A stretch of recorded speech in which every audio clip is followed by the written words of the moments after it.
Jeepster Magneto.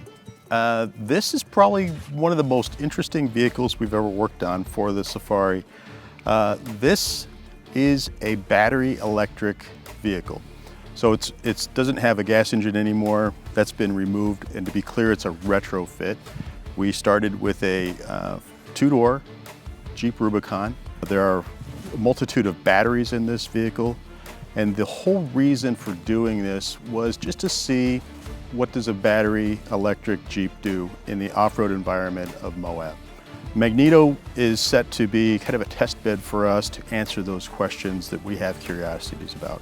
We left the great Jeep articulating suspension in place. It has the Rubicon axles, the Dana 44s front and rear.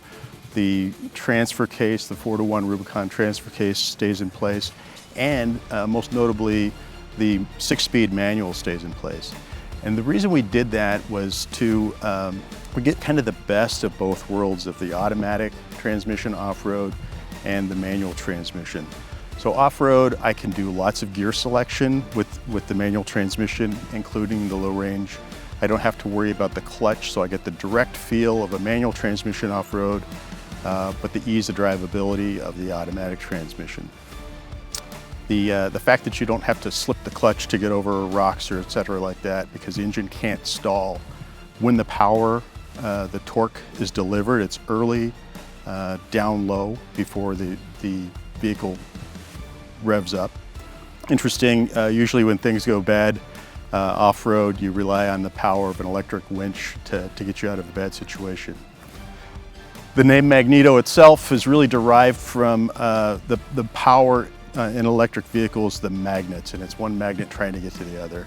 And it's a great torque delivery. We can drive this vehicle at very, very low speeds with high torque.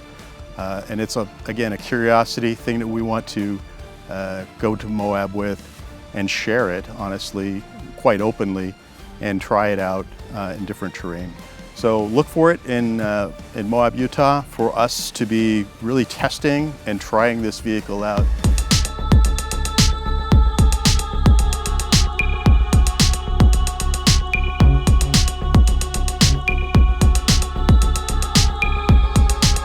Something that's become sort of a tradition for our Easter Jeep Safari workings. We have done another Resto-Mod, where we pick a historic vehicle from Jeep's past, put some love into it, put some attention to detail to it, and sort of think about it, remind ourselves of Jeep's history, but with a more usable vehicle. This year we selected a 1968 Jeepster Commando. And the Commando was important because there was the CJ down at the bottom end, but the Commando was a bit more special.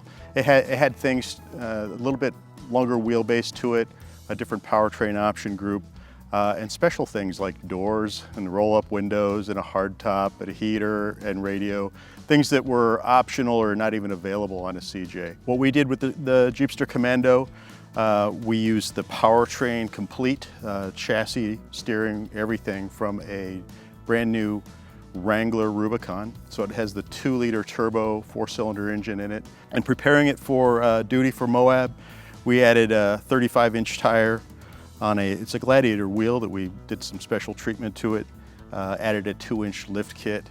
The rest of the effort went into making this vehicle a bit more beautiful on the outside. It was pretty beat up when we got it. We put a lot of love into the interior, and the whole theme is sort of a beach. We call it Jeepster Beach, but it's a lighter theme than the heavy-duty rock crawling theme.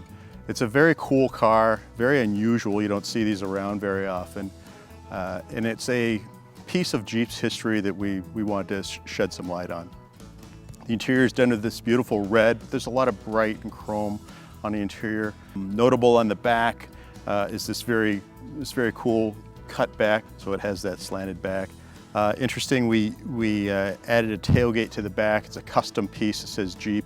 So that is it, the Jeepster Commando 1968, ready for duty in Moab this year.